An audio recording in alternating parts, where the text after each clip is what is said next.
Agora que eu conectei o Firebase na minha aplicação, eu vou mostrar como obter e ler aqui no front-end esses dados que o banco de dados está armazenando.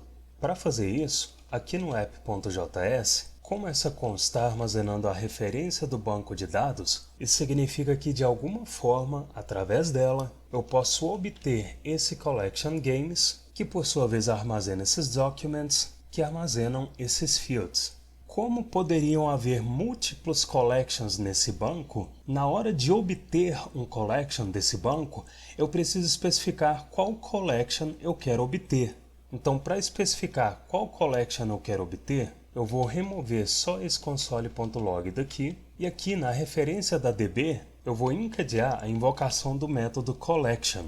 A invocação desse método recebe como argumento uma string com o nome do collection que eu quero obter. Como o nome do collection que eu quero obter é games, eu vou inserir uma string games. Então até aqui, essa expressão está resultando na referência desse collection games. Só que nesse collection games, eu posso obter os documents dele, eu posso adicionar documents nele ou eu posso remover documents dele. Como que eu quero nesse momento é obter os documents desse collection, aqui no final dessa expressão que resulta a referência do collection games, para obter os documents desse collection, eu vou invocar o método get. Só que o get executa um request, e um request é uma operação assíncrona. Como o get está executando uma operação assíncrona, toda essa expressão vai resultar em uma promise. Tanto é que se eu invocar um console.log que recebe essa expressão, está aqui a promise, e se eu investigar ela, eu vejo que o estado dela é fulfilled.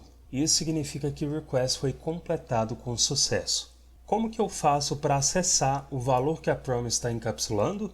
Eu posso usar then ou async-await. Como já faz um tempinho que eu não uso then nas aulas, nunca é demais relembrar, então eu vou encadear no get a invocação de um then, vou remover só o console.log daqui, e quando esse request tiver sido concluído, essa função que eu estou inserindo como argumento do then só vai ser executada quando o request for completado com sucesso. Para formatar melhor esse código, eu vou quebrar a invocação do then para a linha abaixo, e se o request não for completado com sucesso, aqui abaixo eu vou encadear a invocação de um catch, que recebe um objeto de erro como parâmetro, e dentro dessa função eu vou invocar um console.log para exibir err.message no console. Agora, quando o request for completado com sucesso, esse callback do then vai receber por parâmetro um snapshot. O que é um snapshot? Um snapshot é uma fotografia de como esse collection games está no momento em que esse request foi executado. E por fotografia eu quero dizer representação. Ou seja, um snapshot é uma representação do collection games no momento em que esse request foi executado. Se dentro dessa função eu invocar console.log que recebe snapshot, eu vejo no console o snapshot do collection games. Se eu expandir esse objeto, eu vejo que ele tem uma propriedade docs que armazena um array com 2 itens. Esses 2 itens são os documents que esse collection games contém. Só que se eu expandir um desses docs, eu ainda não vejo os dados dos documents. Por que eu não vejo? Porque eu só vou obter os dados desses documents se eu invocar um método data que fica aqui no prototype de cada document. Ou seja, cada document desse array contém um método data que retorna os dados do document. Quais são esses dados? São created at, developed by e title. Então, se snapshot.docs resulta em um array de documents e cada document contém um método data que retorna os dados do document em questão, isso significa que se eu quiser exibir esses dados no console, eu posso só remover esse console.log e como essa expressão resulta no array com os documents, eu vou encadear nela a invocação de um for-each que recebe uma função com um parâmetro que eu vou chamar de doc, e dentro dessa função, se eu invocar console.log que recebe a invocação de doc.data, agora sim eu vejo no console os documents que o collection games contém. Agora eu quero exibir na tela as informações desses documents. Ou seja, eu vou inserir dentro dessa UL LIs com as informações dos documents. Como eu vou usar a inner HTML para fazer isso? Eu já sei que a inner HTML precisa receber uma string com a marcação HTML. Isso quer dizer que eu vou percorrer o array no qual essa expressão está resultando para gerar uma string. Se eu vou percorrer um array para gerar um outro valor, que não necessariamente é um array, eu posso substituir esse for each por um reduce. Então eu vou comentar toda essa expressão, só para por enquanto eu manter uma referência desse código. E aqui acima, para obter um array com os documents, eu vou inserir snapshot.docs. Para gerar uma string a partir desse array, eu vou encadear nessa expressão a invocação do reduce, que recebe uma função com um parâmetro accumulator e um parâmetro doc. Vou inserir como segundo argumento do reduce uma string vazia, porque é esse tipo de valor que eu quero gerar. E dentro da função, eu vou fazer accumulator, receber a string que ele já tem, concatenada a uma template string que contém a abertura e o fechamento de uma tag li. O conteúdo dessa li vai ser uma interpolação do doc.data.title, que é o nome do jogo, e abaixo dessa atribuição eu vou retornar accumulator.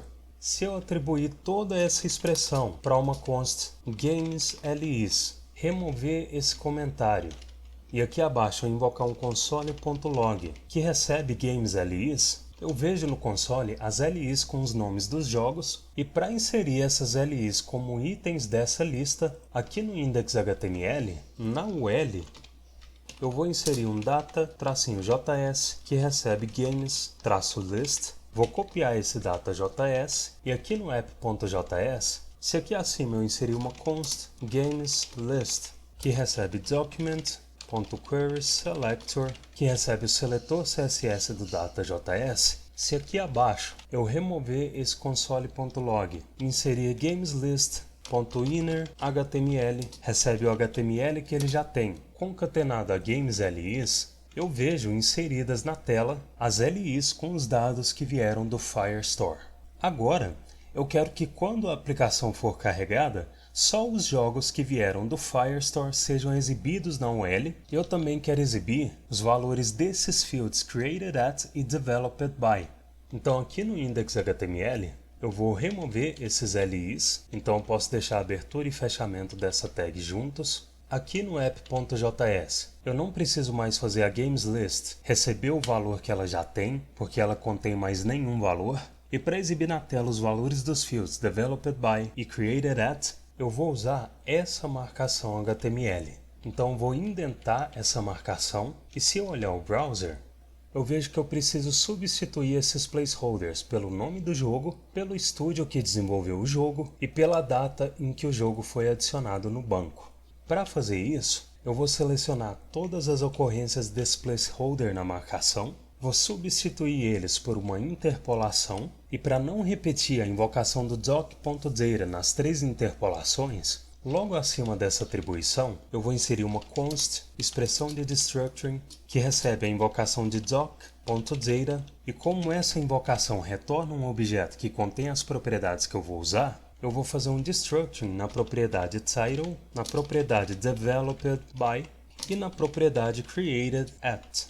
Se eu inserir title na primeira interpolação, developed by na segunda, created at na terceira, e inserir uma linha em branco antes do return, para deixar clara a separação de conceitos desse código, eu vejo a marcação renderizando as informações na tela, mas observa que esse valor de quando o jogo foi inserido no banco não é o que eu estava esperando. Por que não é o que eu estava esperando?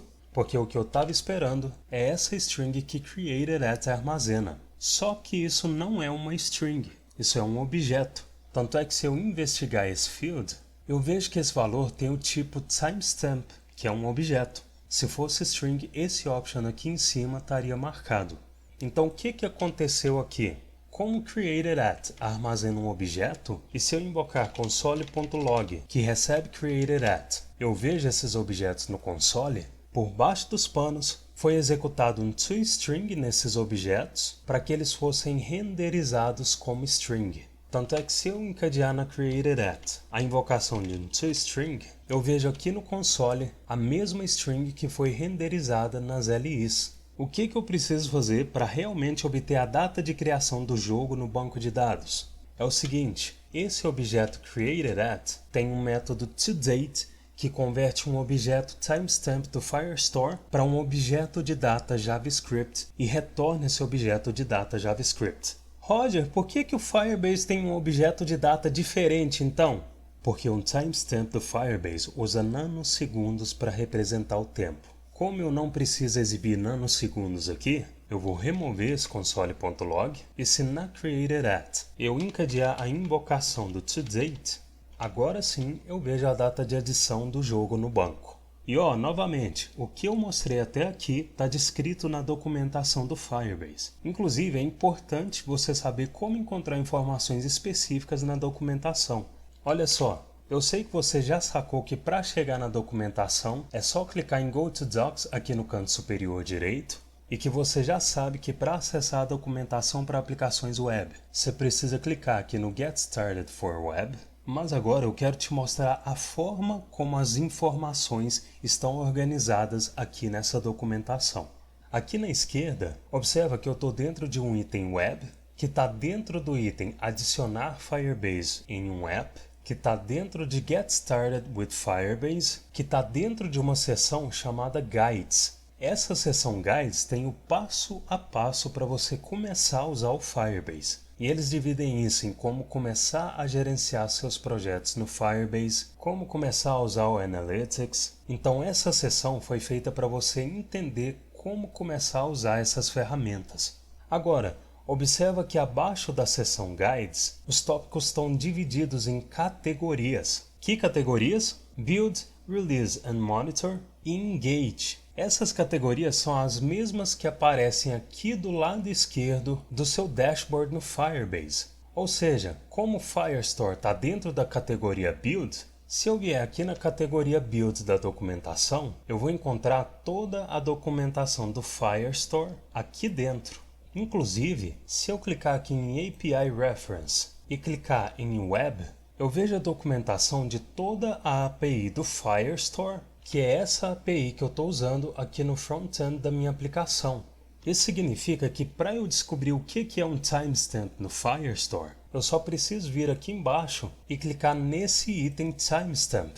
Aqui, além de ter a descrição do que é esse objeto, se eu olhar aqui no lado direito, eu vejo o construtor desse objeto, vejo as propriedades que ele tem e também vejo os métodos. Inclusive está aqui a documentação do toDate, que é o método que eu usei agora há pouco.